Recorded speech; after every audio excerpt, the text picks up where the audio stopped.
오늘의 말씀 출애굽기 32장 1절부터 14절 말씀. 하나님 아버지, 한 주를 시작하는 월요일 아침, 이 시간도 주님께서 베푸실 은혜를 사모함으로 주님 앞에 나갑니다. 이 시간에도 우리 모두에게 말씀을 통해 하나님의 음성을 들려주옵소서. 예수님의 이름으로 기도합니다. 아멘. 할렐루야. 성기 성도 여러분, 오늘도 하나님의 은혜와 평강이 가득한 하루가 되시길 축복합니다. 오늘 우리에게 주시는 하나님의 말씀은 출애굽기 32장 1절에서 14절 말씀입니다. 시내산 위에서 하나님께서 모세에게 성막에 관해 설명하시는 동안 시내산 아래서는 이스라엘 백성이 아론을 앞세워 반역을 저지르고 있었습니다. 그들은 지도자인 모세가 시내산에 올라가서 더디 내려오자 너무나도 빨리 옛날의 모습으로 되돌아가고 말았습니다. 1절, 백성이 모세가 산에서 내려옴이 더딤을 보고 모여 백성이 아론에게 이르러 말하되, 일어나라, 우리를 위하여 우리를 인도할 신을 만들라. 이 모세 곧 우리를 애굽 땅에서 인도해낸 사람은 어찌 되었는지 알지 못함이니라. 여기에 보면 모세가 하나님의 말씀을 받기 위해 산에 올라간 지 40일이 되도록 내려오지 않자 이스라엘 자손들은 동요하기 시작했습니다. 모세를 절대적인 지도자로 알고 그의 전적으로 의존했던 백성들에게는 이 기간이 상당히 오랜 날로 여겨졌을 것입니다. 너무 불안했던 그들은 아론을 찾아와서 이렇게 말했습니다. 일어나라, 우리를 위하여 우리를 인도할 신을 만들라. 여기에 보면 그들은 우리를 위하여 우리를 인도할 신, 우리를 애굽에서 인도하여 낸 사람이라고 말하고 있습니다. 우리 자기 자신 중심으로 지금까지 모세를 따라왔다는 것입니다. 이렇게 자기 중심적인 신앙을 가진 그들에겐 모세가 없는 40일은 너무나도 긴 시간이었습니다. 결국 그들은 모세를 더 기다리지 못하고 자기들을 인도할 다른 신을 만들기로 한 것입니다. 이스라엘 자손들의 믿음은 자기 중심적이었습니다. 그들은 하나님을 잘 몰랐습니다. 단지 하나님께서 자신들을 위해 어떤 기적을 일으키거나 어떤 능력을 나타내면 하나님을 믿는 것처럼 하다가 작은 어려움이 생기면 금방 하나님을 원망하고 불평을 쏟아냈습니다.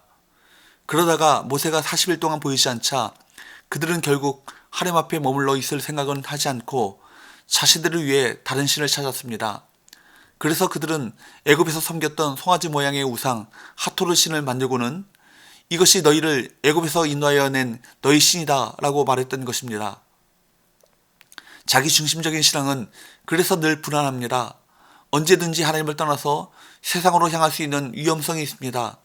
자기 마음에 맞지 않는다든지 자기에게 어떤 어려움이 닥치면 언제든지 하나님을 떠날 수 있다는 것입니다. 그런데 여기에서 우리가 이해할 수 없는 것이 하나 있습니다. 그것은 바로 아론의 태도입니다. 패역한 이스라엘 자손들이 아론을 찾아와서 우리에게 신을 만들어내라고 했을 때 아론이 그들의 요구대로 송아지 우상을 만들었다는 것입니다. 2절부터 4절, 아론이 그들에게 이르되 너희의 아내와 자녀의 귀에서 금고리를 빼어 내게로 가져오라.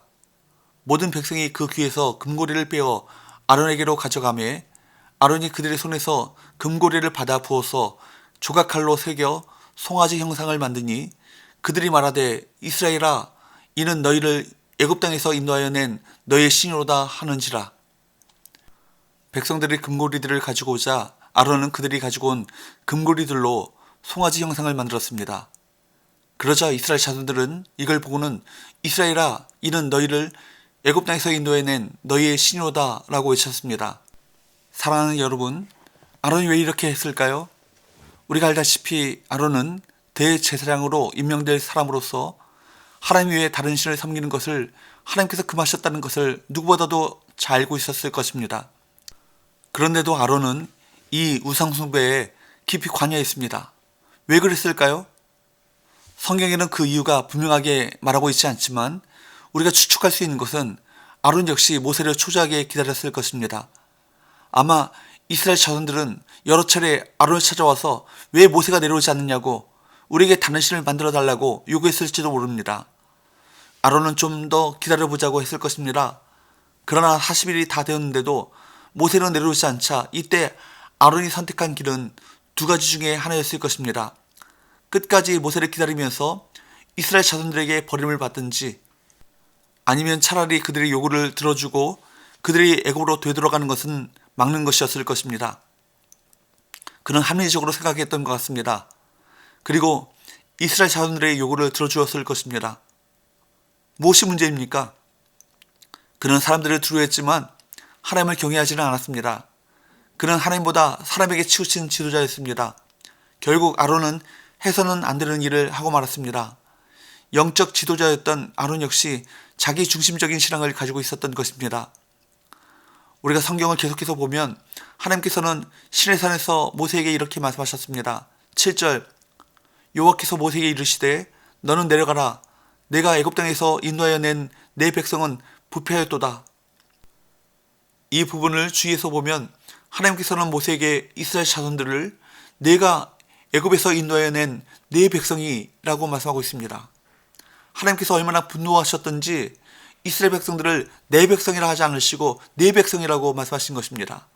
이것은 하나님께서 이들을 자기 백성으로 삼고 싶지 않다는 말입니다. 관계 단절을 선언하신 것이죠. 그래서 하나님께서는 이렇게 말씀하셨습니다. 10절 그런즉 내가 하는 대로 두라. 내가 그들에게 진노하여 그들을 진멸하고 너를 큰 나라가 되게 하리라. 이때 모세가 어떻게 했습니까? 그는 하나님 앞에 엎드렸습니다. 그리고 이렇게 기도했습니다. 11절 모세가 그의 하나님 여호와께 구하여 이르되 여호와여 어찌하여 그 큰 권능과 강한 손으로 애굽 땅에서 인도하여 내신 주의 백성에게 진노하시나이까?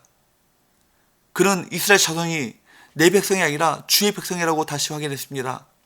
그리고 계속해서 12절 13절에서 이렇게 기도했습니다. 어찌하여 애굽 사람들이 이르기를 여호와가 자기 백성을 산에서 죽이고 지면에서 진멸하려는 악한 의도로 인도해 내었다고 말하게 하시려 하나이까?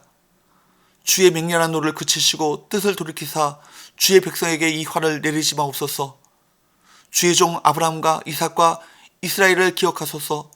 주께서 그들을 위하여 주를 가리켜 맹세하여 이르시기를 내가 너희 자손을 하늘의 별처럼 많게 하고 내가 허락한 이 온 땅을 너희의 자손에게 주어 영원한 기업이 되게 하리라 하시나이다. 모세는 하나님의 약속을 의지하여 하나님의 은혜를 구했습니다. 하나님은 변덕스러운 분이 아니시라는 것입니다. 더군다나 하나님은 신실하신 분이시기 때문에 아브라함과 이삭과 야곱에게 하신 약속을 어기실 수 없다는 것입니다. 14절 여호와께서 뜻을 돌이키사 말씀하신 화를 그 백성에게 내리지 아니하시니라. 사랑하는 여러분, 한 사람 모세의 목숨 건 중보기도가 하나님의 진노를 거두게 했습니다. 하나님의 뜻을 돌이키고 민족을 살리는 놀라운 역사를 일으켰습니다. 하나님의 약속의 말씀을 근거로 하나님의 영광을 구했던 모세의 기도는 바른 기도이며 응답받는 기도였습니다. 그러므로 우리도 자기 중심적이고 세상의 헛된 욕망을 구하는 것이 아닌 하나님 중심적이고 영원한 하나님 나라와 그의 의를 구하는 기도로 하나님의 응답을 체험하는 은혜를 누리시기를 축복합니다. 기도합시다. 하나님 아버지, 많은 하나님의 큰 일을 경험했던 이스라엘 백성들이 당장 눈에 잡히는 것이 없는 현실적인 어려움으로 우상 숭배에 빠지게 되는 말씀을 보았습니다. 이런 본문의 말씀을 통해 우리 모두가 경고를 받아 보이지는 않지만 영원히 살아계신 하나님을 흔들림없이 의지하는 참신앙을 회복하게 하시고 하나님의 영광을 구하는 기도로 하나님께로부터 응답받는 삶을 살아가게 하여 주옵소서. 예수님의 이름으로 기도합나이다. 아멘.